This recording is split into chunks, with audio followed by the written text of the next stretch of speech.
ভাইকে প্রথম দেখে দিদির রিয়াকশানটা আগে দেখো, তারপর আমি ভিডিওটা কন্টিনিউ করছি।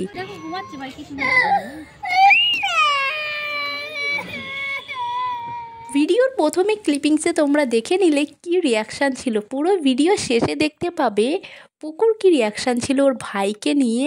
আর ওর মাকে 6 দিন পর দেখছে, যে কিনা একদিনও মাকে ছাড়া থাকতে পারে না, সে 6 দিন পর যখন মাকে দেখবে রিয়াকশানটা কী ছিল সেটা তোমরা দেখতে পাবে এই ভিডিওতে। হ্যালো এভরিওয়ান, আমি দেবিকা। কেমন আছো তোমরা সবাই? আশা করি সকলেই ভালো আছো। আমি অনেক অনেক ভালো আছি। সকাল সকাল বেরিয়ে পড়েছি। চারিদিকের পরিবেশটা দেখো, গ্রামের দিকে শীতের পরিবেশটা কিন্তু একটু অন্যরকম উপভোগ করা যায়। যারা উপভোগ করেছে একমাত্র তারাই বুঝতে পারবে, যারা গ্রামে থেকেছে। মাকে আনতে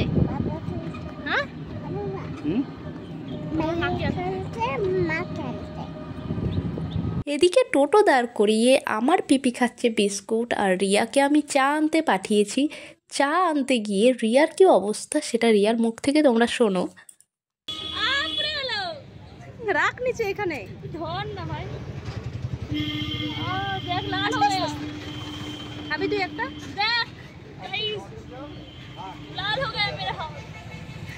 তোমরা অনেকে ভাবতে পারো টোটো করে কেন যাচ্ছি, কারণ আমার বৌদি বলেছে টোটো করে আসবে। সে গাড়িতে উঠতে পারে না, গাড়ির গন্ধ সহ্য করতে পারে না, সবসময় বাইকেই যাতায়াত করে। সেই জন্য আজকে বলেই দিয়েছে টোটো নিয়ে আসবে, আর একদম আস্তে আস্তে যাব, অসুবিধা হবে না। আর আমাদের বাড়ি থেকে যেহেতু মেরি হসপিটালের ডিস্টেন্সটা খুব বেশি নয়, সেই জন্যই কিন্তু আমাদের টোটো নিয়ে যাওয়া। আর এদিকে দেখছি কার্তিক ঠাকুর বানিয়ে রেখেছে, কার্তিক পুজো ছিল 2 দিন পর। 2 দিন আগে গেছিলাম আমরা বৌদিকে আনতে। আর এই রেলগেটটা পার হলেই একটুখানি গেলেই মেরি হসপিটাল। তো আমরা কিন্তু দেখতে দেখতে এসে পৌঁছালাম মেরি হসপিটালে। মেরি হসপিটালে আমি এর আগে এসেছি, দিদির ডেলিভারিও এখানে হয়েছিল, আর আমিও 2-1বার ডাক্তার দেখাতেও এসেছি এখানে। খুব ভালো পরিষেবা দেয় মেরি হসপিটালে, ব্যবহারও অত্যন্ত ভালো।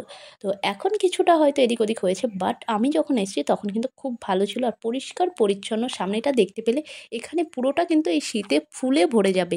এখানে রিয়ার হাতে রয়েছে 2 প্যাকেট মিষ্টি, একটা দেবো নার্সদের, আরেকটা দেবো এই যে গড যিশু খ্রিস্ট। তো এখানে সকালে প্রার্থনা করা হয়, মোমবাতি ধূপকাঠি এগুলো তখন দেওয়া হয়, তার জন্যই কিন্তু এগুলো আনা, ফুল মিষ্টি মোমবাতি আর ধূপকাঠি। কি মজা আমাদের।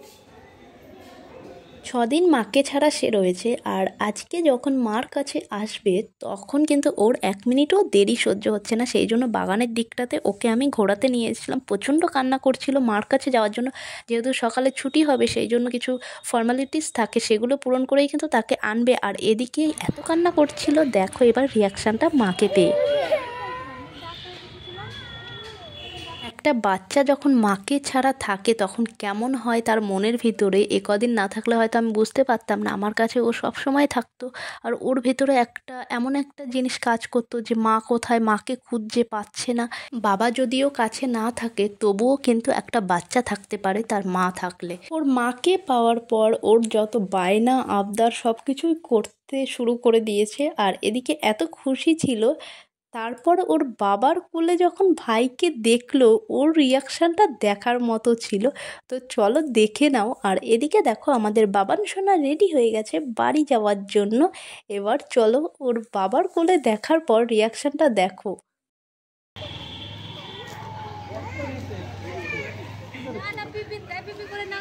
আরে এটা আমারটা, আমি নিয়ে যাচ্ছি, তারা এই দেখো ভাই তোমার জন্য কি আনেছে, দেখো চকলেট কেক এনেছে। না না দেখো ঘুমাচ্ছে ভাই, কি সুন্দর। ঠিক করে নে,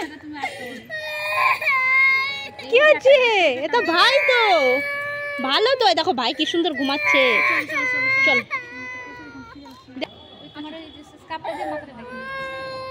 আর ওই দেখো পুকু পিসিতা বলদা, ওটা পুকু পিসিতা। না না তোমাকে নেব, পুকু পিসিতা তোরটা। হ্যাঁ গাইস, এটা হয়তো পুকু পিসিতা।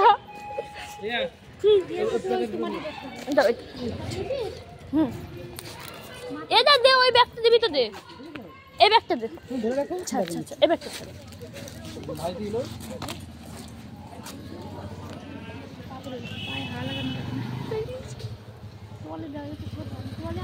আমাদের নতুন মেম্বার এটা মুখ দেখা যাচ্ছে না নতুন মেম্বারের।